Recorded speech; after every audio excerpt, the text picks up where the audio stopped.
In the news this week, the exhausting journey to reduce troubled youth, a new initiative launched to tackle troubled families. Plus, Premier won't cut migration despite economic recession and skyrocketing unemployment rates.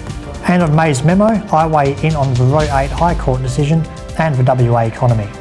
This is the Evening News with Ivan Lung and Daniel Stanislav. Good evening. A trial will be in place hoping to reduce the amount of Aboriginal children placed in state care after they are taken away from troubled families. The Creative Services Minister hopes the new initiative helps to reduce skyrocketing youth incarceration rates.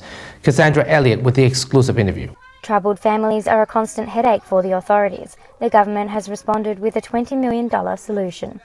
A 4-year trial to prevent Aboriginal children from being taken away from troubled families and put into state care. The trial will set up 17 teams in 4 locations, which are yet to be decided. These teams will offer support to families identified as needing assistance. Anything we can do to reduce that, to help families function better, is a good thing, because I'm hoping as the Corrective Services Minister that the net result for that will be less people going to jail. Jock Gillespie, the CEO of Police Community Youth Centre, says this initiative is a step in the right direction to offer the support needed to these families. There's a high percentage of young Aboriginal people in care. We also talk about the rate of incarceration too in Banksia Hill. And what we need to do, we really need to do something about that. Western Australia's Aboriginal youth only make up 7% of the state's population, yet 53% of these children are wards of the state. The government's new initiative hopes to reduce these numbers. The initiative aims to provide earlier support for alcohol, drug abuse, mental illness and violence within families. As a direct result of this, it should also reduce the record 4,700 children who are in WA's state care. Cassandra Elliott, WAMN News. Unemployment is up again with almost 99,000 people out of work in the West alone due to the end of the mining boom. Despite the economic recession, the Premier talks down Labor's plan of cutting the state-sponsored migration scheme for overseas workers. Nelson Liu has the story. It was seen as bad, but WA's job market is now catastrophic. I'm very disappointed in the unemployment figures. The numbers tell the story.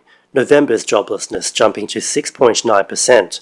WA's highest figure since 2002, with around 99,000 people looking for work. That places a lot of stress on individuals, particularly at this time of the year. People are worried about their job security. The national rate sits at 5.7%, with South Australia overtaking WA for the worst unemployment at 7%.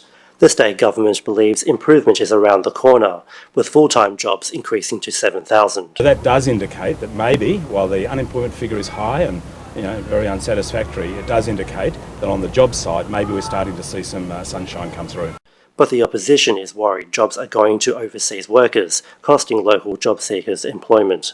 They plan to revise WA's required skills jobs list if they win next year's election. Clearly the government hasn't learnt the boom is over and we need to actually make sure locals get jobs. That's what this policy is all about. WA's unemployment rate has fluctuated continuously throughout this past year, but where it heads next is anyone's guess. Nelson Liu, WAMN News.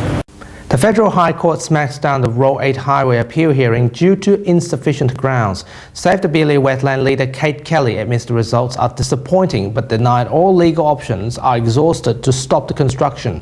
Meanwhile, Environment Minister Albert Jacobs welcomed the court's decision and refused to back down from the project. This matter has been heard in the State Supreme Court, this matter has been heard in the Court of Appeal, and this matter was now attempted to be heard in the High Court. And we've received a validation for the government's environmental approvals, and we are now getting on with the job of building this road. This one project has huge ramifications, and they're putting the interests of big companies ahead of the interests of the community. Police Commissioner Carlo Callaghan announced changes to lock-up laws after the coroner released a report into Aboriginal woman Miss Dew's death. In 2014, Miss Dew was locked up for not paying more than $3,300 worth of fines. The change will mean police will no longer detain people for unpaid fines, as they will go to prison instead. The State Coroner's report has labelled Miss Dew's treatment as inhumane, and the Commissioner admits police have failed Miss Dew. there are enough civil means to actually, work and negotiate the payment of outstanding fines, which should never have anything to do with the criminal justice system, should never have anything to do with the police. And the police themselves have told me they don't want to be jailing fine defaulters. Yahoo urged millions of its users to change their passwords after the company's hacked data was leaked online. In a statement, Yahoo says that stolen data associates with 1 billion accounts, which can affect 500 million users. It's understood stolen information includes personal details such as names, phone numbers, date of birth, passwords, and security questions. However, Yahoo assured that the hackers did not manage to obtain bank account information and card payment data. US President Barack Obama said he will retaliate against Russia for allegedly interfering the election outcomes. Earlier, the president ordered intelligence agencies to review the hacking and provide a report before he leaves office in January. He admits there are a range of assessments to take place and believes the report will comprehensively look into the matter. Officials in the administration earlier alleged Russian President Vladimir Putin authorised hacking of emails from Democrat members, which helped Trump gain presidency. And finally, this week, $1.76 million has been allocated to new recreational fishing initiative funds project. Fisheries Minister Joe Francis introduced the fish towers this week, two 12-metre high steel towers that are going to be placed near Rottnest Island to attract fish. This project is just one of 9 projects funded by the Recreational Fishing Initiative funds this year. I know they'll take about 3 months to start to come to life with algae and coral and small bait fish initially, and then later on bigger fish. It's part of our way of rewarding recreational fishermen. And those are the stories you need to know this week. Don't forget to join us for our Christmas Day bulletin. We have the latest news on our website and Facebook. Catch you next week. See ya.